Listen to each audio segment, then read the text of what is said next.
Thank you. Although my research project is about the human right to education, in this talk I will not primarily focus on human rights.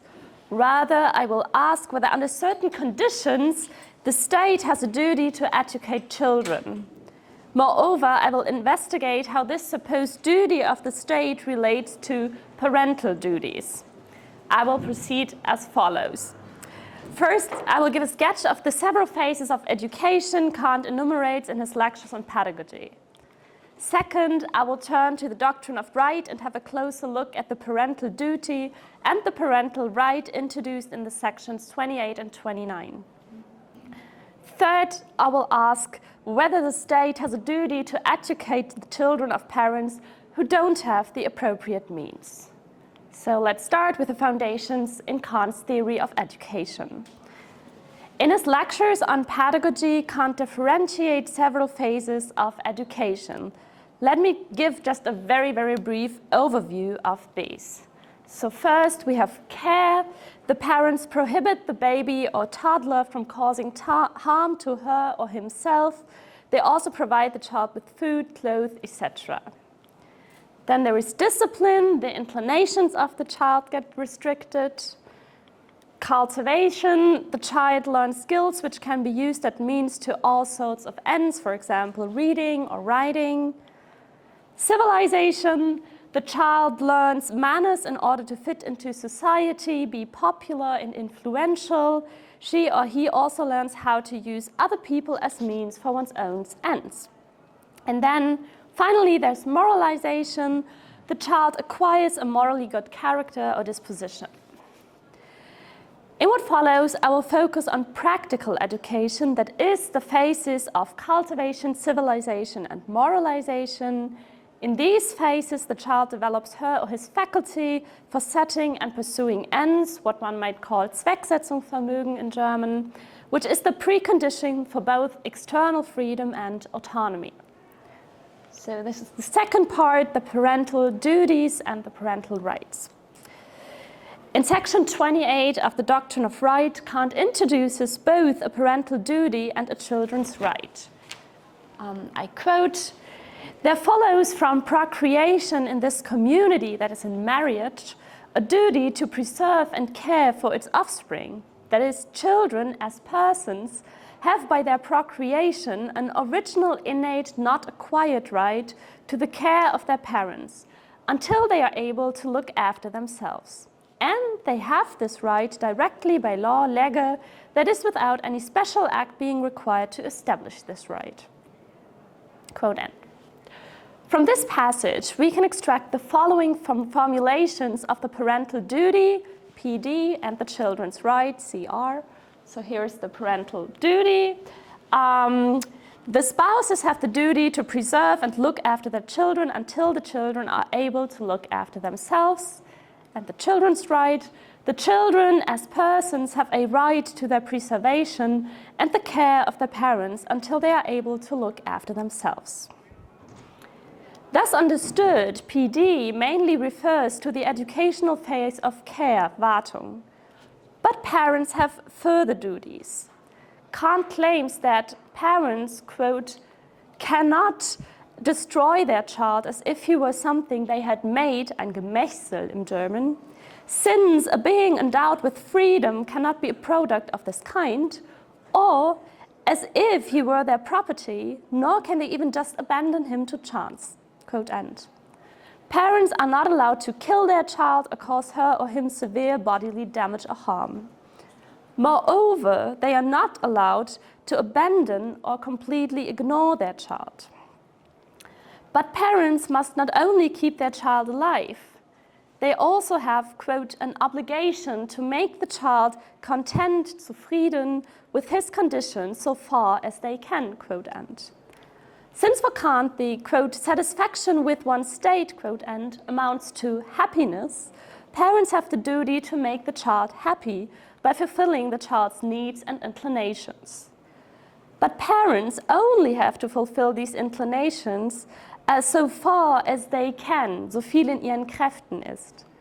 I will later turn to the question what happens when parents don't have the power or the means to fulfill even the most basic needs of their children. Now, against all the formulations of the parental duty we have seen, we can come up with the following more encompassing reconstruction. So the spouses have the duty to preserve and look after their children until they are able to look after themselves. This general duty encompasses the following more specific duties. The parents have to make sure that their children do not cause any damage or harm to themselves. The parents have to look after their children or provide them with food, clothes, etc. The parents must not destroy their children or abandon them to chance. And the parents have to make their children content, that is, fulfill their needs and inclinations so far as they can. Now, in section 28, Kant puts forward a rather complicated justification for this duty, which I will not reconstruct at this point, but let me very, very briefly sketch its outline. So, as I see it, the justification is based on two assumptions. The first assumption is the children's inability to physical self-preservation. Children are bodily or sensible beings. As such, they need food, etc. Children are not able to keep their bodies alive, and children have a status as persons. Children have reason as a capacity yet to be developed. As such, they are, quote, beings endowed with freedom, quote, end, that is, moral beings.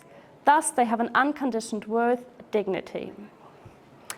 Kant's basic idea is that via the act of procreation, parents bring an noumenal being or person into this world. As a person, the child has an unconditioned worth, dignity, which must be preserved in this world. Since the parents, and only the parents, are responsible for the noumenal being or person being in this world, so the child has no responsibility for that whatsoever, the parents are also responsible for the preservation of this being. And since an noumenal being is bound to a physical body, the parents have the duty to preserve and take care of this body until the child is able to preserve and look after herself or himself. Okay, let me now turn to the parental right. In section 29, Kant gives the following formulation of the letter, I quote, "From this duty, there must necessarily also arise the right of parents to manage and develop the child as long as he has not yet mastered the use of his members or of his understanding. The right not only to feed and care for him, but to educate him, to develop him both pragmatically, so that in the future he can look after himself and make his way in life, and morally, since otherwise the guilt for having neglected him would fall on the parents." So I take it that in the parental duty, Kant is referring to the different educational phases from the lectures on pedagogy. With the formulation to educate him, he refers to the phase of discipline. With the formulation to develop him pragmatically, to the phases of cultivation and civilization. And with the formulation to develop him morally, to the phase of moralization. But the parental right goes further. For the parents have a right to manage the child, Handhabung. The term Handhabung indicates that in a certain respect, parents possess their children. Parents, for instance, I quote, have the right to bring their child back, even against his will, into his parents' possession from another's possession, quote, end. Moreover, the parents, quote, have a right to constrain it to carry out and comply with any of the directions that are not contrary to a possible lawful freedom, quote, end. Parents can use coercion to make their children comply with their instructions. For instance, they can coerce the child to learn certain skills, for instance, reading, math, whatever you could come up. So in sum, we can come up with the following reconstruction of the parental right, PR. The parents have a right to manage and educate the child until she or he has reached physical and intellectual maturity. This comprises the following more specific rights. The parents have a right to educate, discipline, cultivate, civilize, and moralize their children. To do so, parents can coerce their children to follow their instructions and directions, and the parents have a right to bring their children back into their possession. Now, why are parents endowed with this right? As I see it, Kant's argument is based on the following assumption. With the act of procreation, parents do not only take over responsibility for the physical preservation of their child, but also for her or his moral preservation. Let me demonstrate this with regard to the ethical duty to self-preservation, perfection, though I think that the same would apply to the internal duty of right. I'm just skipping it for reasons of time. So now the duty to self-perfection encompasses two aspects. First, a human being has a duty to himself to develop and increase his natural perfection, which includes both physical and intellectual capacities. To fulfill this duty as an adult, children must develop their physical and intellectual skills, yet children cannot do this on their own, but must undergo the phases of cultivation and civilization, so they must have another person that educates them. Second, the human being also has a duty to himself to increase his moral perfection. To fulfill this duty, as an adult, children must undergo moralization and discipline, and again, the child can't do this just on his or her own. Now, to ground the parental duty, remember, I have put forward two assumptions: the children's inability to self-preservation and the children's status as persons. At this point, I want to add a third assumption, which is the following: the children's inability to moral self-preservation. So children are not able to preserve themselves in moral respects, neither can they fulfill their duties to themselves, nor can they on their own develop the capacities or skills which are necessary to fulfill these duties as an adult. Now, this inability is compensated by the parents. They must preserve their children in moral respects, that is, they must prepare their children to fulfill their duties to themselves as adults. To do so, parents must make their children undergo discipline, cultivation, civilization, and moralization. And remember that the parents are responsible for the child, understood as a person being in this world. Thus, they are also responsible for the moral preservation of this child. If they would not make the child undergo the phases of education, quote, the guilt, Schuld for his neglect, Verwahrlosung, would fall on the parents, quote end. Recall that for Kant, Schuld or Verschuldung, being culpable, means that someone does less than the moral law requires. That is, does not act in accordance with the moral law. Since children cannot be culpable for not having developed their capacities and thus for being unable to fulfill their duties to themselves, it is the parents who will take over this guilt. By now, I think we should return to the parental duty, and we should make a following addition to the reconstruction. So again, we could say the spouses have the duty to preserve their children both physically and morally until these children are able to look after themselves. This general duty encompasses the following more specific duties, so everything I said before plus the following. The parents must prepare their children to fulfill their duties to themselves. That is the internal duty of right and the ethical duty to self-perfection. They have the duty to educate their children by making them undergo the phases of education. Okay. I now turn to the last part of my talk, the right of children and the role of the state. The parental duty is constrained by the power and means of the parents, so viel in ihren Kräften liegt. But what happens when parents have very limited powers or resources? What happens to the children's right if, for instance, the parents are extremely poor so that they can preserve their children neither physically nor morally, would the state have to take over the parental duty? Now, in the Doctrine of Right, we find the following passage concerning the role of the state regarding the preservation of the people.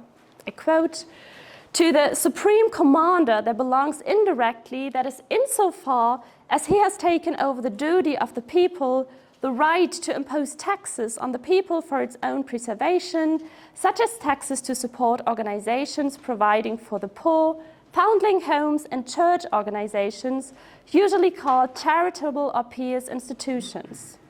The general will of the people has united itself into a society which is to maintain itself perpetually, and for this end it has submitted itself to the internal authority of the state in order to maintain those members of the society who are unable to maintain themselves." Quote end. Kant's underlying idea seems to be that society as a whole, and thus all of its members, should be preserved. But let us have a closer look. So what does Kant mean by the duty of the people? I take this to be the duty that society has to maintain itself perpetually. And this duty allegedly includes that the individual members of the society have to be maintained or preserved. We can conceive of two cases. Either an individual member can or he cannot preserve himself. And it is in the second case that society as a whole has to take care for the preservation of the individual, for instance, by providing that person with food or shelter. So the duty of the people would amount to the following. The people have the duty to maintain society as a whole. This includes a duty to preserve those individual members of society who cannot preserve themselves. Crucially, the duty of the people can be taken over by the supreme commander, that is the ruler of the state to whom the executive authority belongs. To fulfill this duty, the ruler is even allowed to impose taxes. So taken together, we get the following. The ruler takes over the duty of the people to preserve society as a whole. Thereby, the ruler also takes over the duty to preserve all members of society who are unable to preserve themselves. And to fulfill this duty, the ruler can impose taxes and so forth. Importantly, the duty of the people and the corresponding indirect duty of the ruler extends to children within a society. And this is clear from the following passage. There Kant writes, "As for maintaining those children abandoned because of poverty or shame, or indeed murdered because of this, the state has a right to charge the people with the duty of not knowingly letting them die, even though they are an unwelcome addition to the population." Now, following the duty of the people, the abandoned children must be preserved by the people or indirectly by the ruler. And again, the ruler can impose taxes to fund foundling homes. But how far does this duty to preserve the children extend? Does it merely include the physical preservation of the children, or does it also include education, like cultivation, civilization, moralization?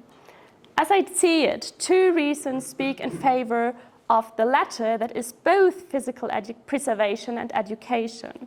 So the first one, in principle, it is better for, in the interest of a society, if its mature members are able to maintain themselves by being employed and having one's own financial resources. To become such an independent, mature member of society, children need to undergo education. And second, society, understood as a unity of the general will of the people, is based on the innate right to freedom. To claim this right, to claim one's own realm of external freedom, one must have developed one's faculty to set and pursue ends. And this is only possible via education. Now, if this holds true, we can concretize the indirect duty of the state towards abandoned children. So the ruler takes over the duty of the people to maintain society as a whole. Thereby, the ruler also takes over the duty to preserve abandoned children. and this duty not only comprises physical preservation, but also education. Now, the indirect duty of the ruler only refers to abandoned children, but could it also be extended to the children of parents who do not have the means to preserve their children, for instance, very poor parents? My thesis is that in such cases, the state also takes over the duty of the people to preserve society and all of its members. So the ruler or the state has an indirect duty to preserve and educate the children of parents who do not have the appropriate means to fulfill their parental duty. However, let me clarify that the parental duty goes actually further than the indirect duty of the state. The duty of the state is more basic, which I think can be demonstrated by the following 2 points. So first, the state does not have the all-encompassing duty, quote, to make the children content with his condition, quote, end. That is to fulfill all kinds of inclinations and needs of the child. And the state has the duty to educate the children only to the degree that they can find an employment and thus be able to maintain themselves. But the state does not have the more encompassing duty to teach children a vast variety of skills and to foster their talents. For instance, the state must make sure that the children learn how to write and read, but not how to play the piano or play soccer or whatever. As I see it, the difference between the parental duty and the indirect duty of the state stems from their different justifications. The parental duty is grounded in the parents taking over responsibility for the physical and moral preservation of the child via the parents' act of procreation. The indirect duty of the ruler to preserve children stems from the duty of the people and thus the indirect responsibility to preserve the members of society. Okay, thank you for your attention, and I'm looking forward to your response.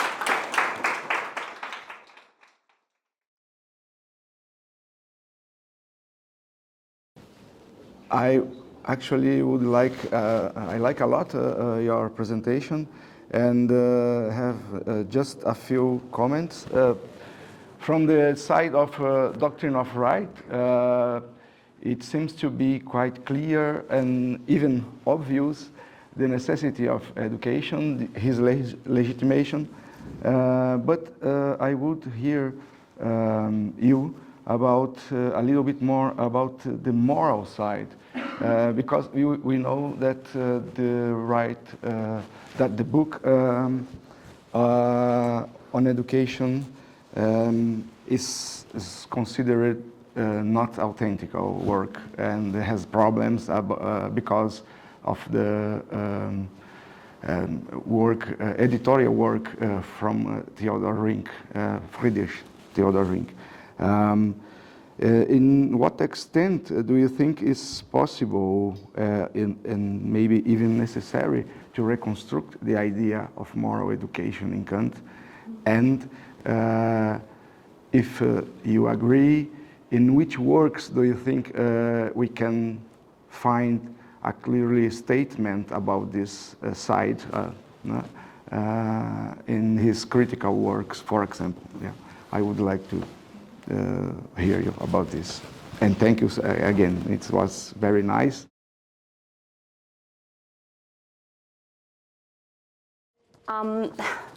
So it is true that, of course, the pedagogy has a somewhat dubious status. I agree with that.